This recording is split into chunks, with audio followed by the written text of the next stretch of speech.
Senator Mallory McMorrow and her colleagues decided not just to...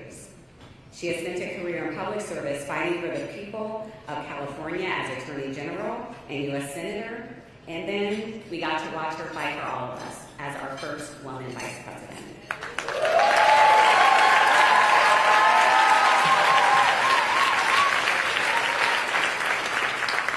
I think we all know who I'm talking about. She is the original Emerge woman, the one and only, our 49th Vice President of the United States, Kamala Harris.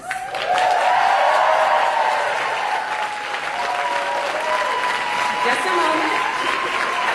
I'm glad y'all are excited a little bit more. So we do have something in the network right now. You know what? Madam VP, they don't want to hear from me. They want you to come on out.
Oh, and 20 years in here. My goodness. I mean, your babies are grown. Good evening, everyone. Thank you for supporting Emerge. Thank you for supporting Emerge. It is so wonderful to be home and to be back with all the leaders who are here and to celebrate this extraordinary organization, which is an organization of so many exceptional leaders, those who found the courage to run for office and those who support them. Emerge, I will say something you know. Throughout my entire career in life, I have always believed in the ideals of our nation. The ideals reflected in the Declaration of Independence, that all are created equal and endowed by our Creator with certain inalienable rights. Ideals advanced and affirmed by the service and sacrifice of generations of patriots. The ideals that ground the Constitution of the United States, that here in our country, power ultimately lies not with the wealthy or well-connected, but with all of us, with we the people.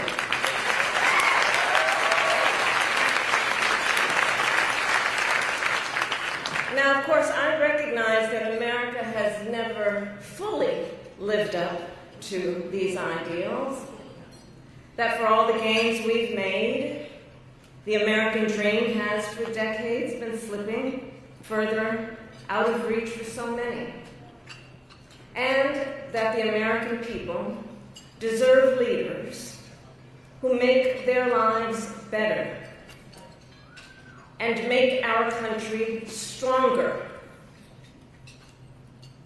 But sadly, we have seen quite the opposite over these past few months. Now, I know tonight's event happens to coincide with the 100 days after the inauguration, and I'll leave it to others to give a full accounting of what has happened so far.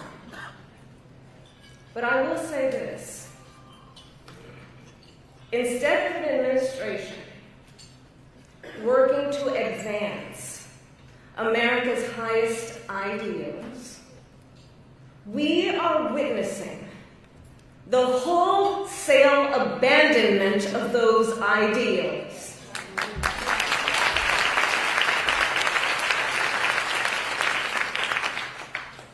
And what we are also seeing in these last 14 weeks is Americans using their voice and showing their courage. We all know President Trump and his administration and their allies are counting on the notion that fear can be contagious. They are counting on the notion that if they make some people afraid, it will have a chilling effect on others. But what they're overlooking, what they have overlooked, is that fear is not the only thing that's contagious. Courage is contagious.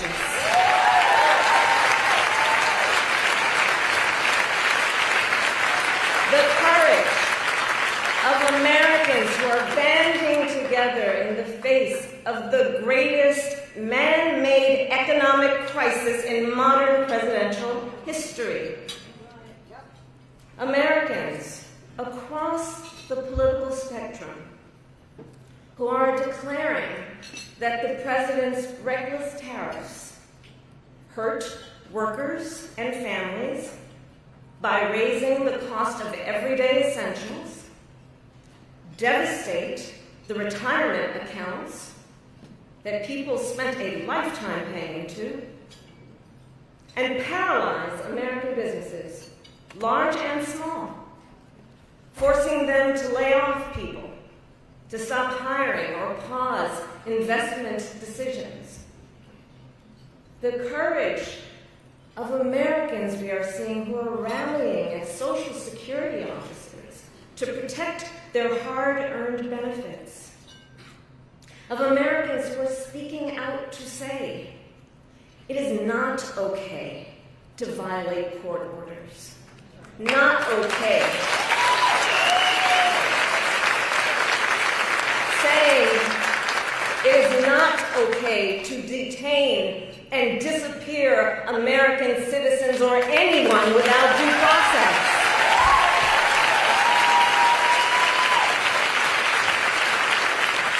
The courage of judges to uphold the rule of law in the face of those who would jail them.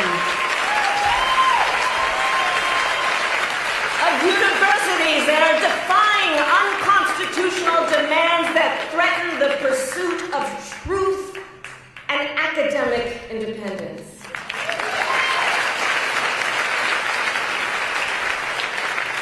And I will tell you, the courage of all these Americans inspires me. And I have been inspired by the movements like the one in Wisconsin that put Susan Crawford on the Supreme Court. By the State of the People Power Tour that is aiming to ignite a grassroots movement to lift up voices and advance freedom and justice.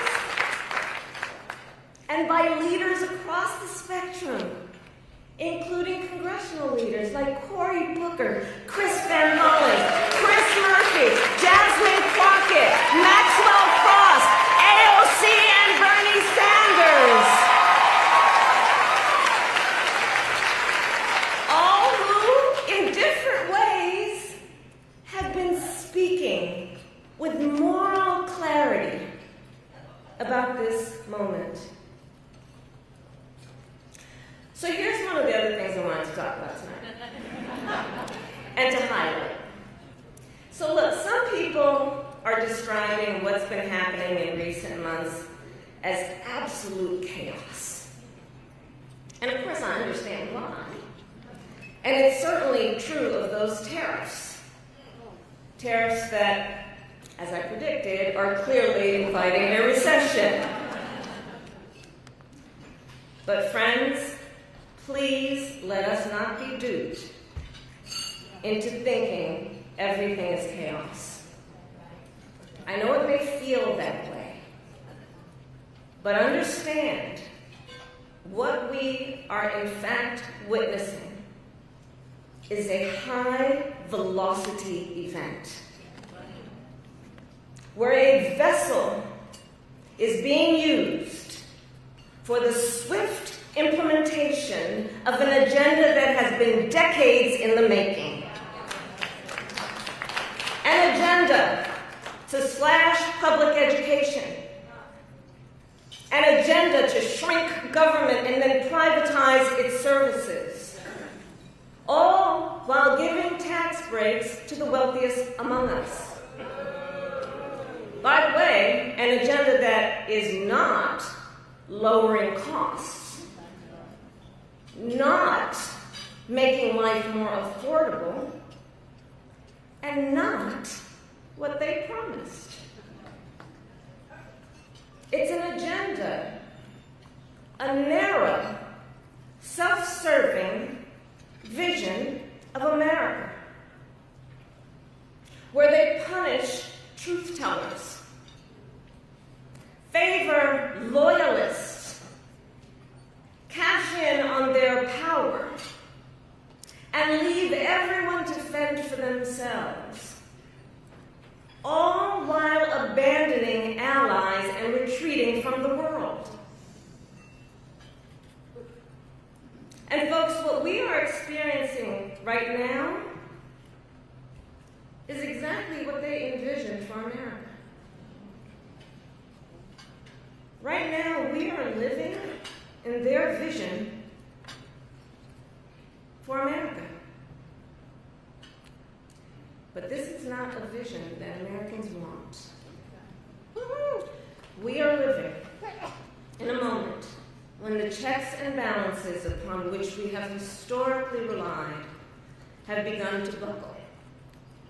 And we here know that when the checks and balances ultimately collapse, if Congress fails to do its part, or if the courts fail to do their part, or if both do their part, but the president defies them anyway, well, friends, that is called a constitutional crisis. And that is a crisis that will eventually impact everyone.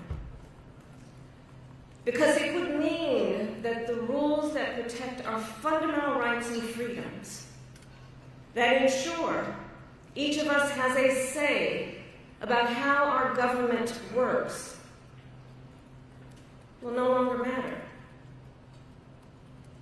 And if that happens, the one check, the one balance, the one power that must not fail is the voice of the people.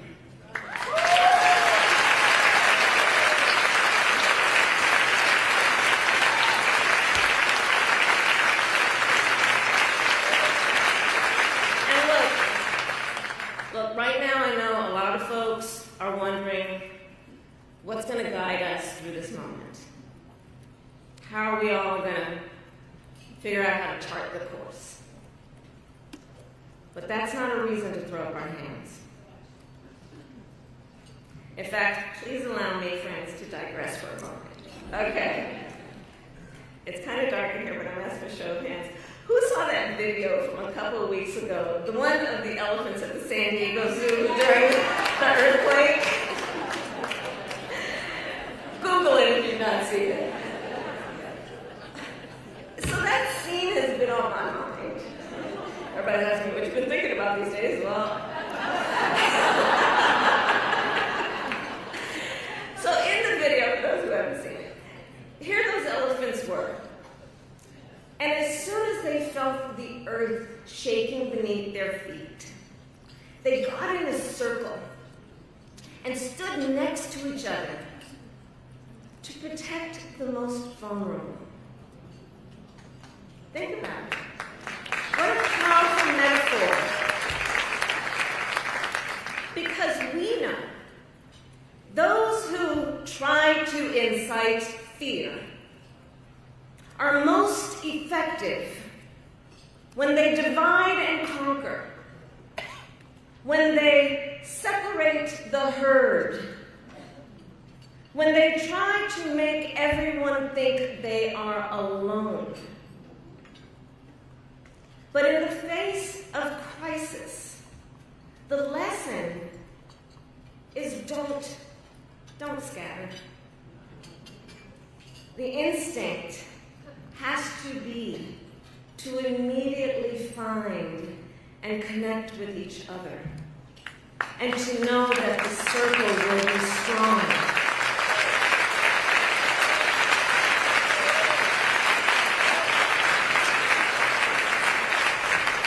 So I'll end with this. I am not here tonight to offer all the answers, but I am here to say this. You are not alone, and we are all in this together. And straight talk, things are probably going to get worse before they get better. But we are ready for it. We are not going to scatter. We are going to stand together, everyone a leader, and emerge. You have a special role to play. Organizing is as important as ever.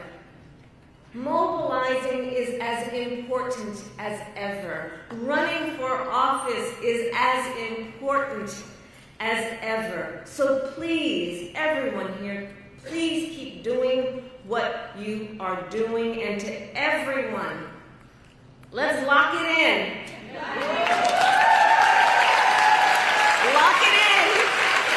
Gear up for the hard work ahead. And please, always remember, this country is ours. It doesn't belong to whoever is in the White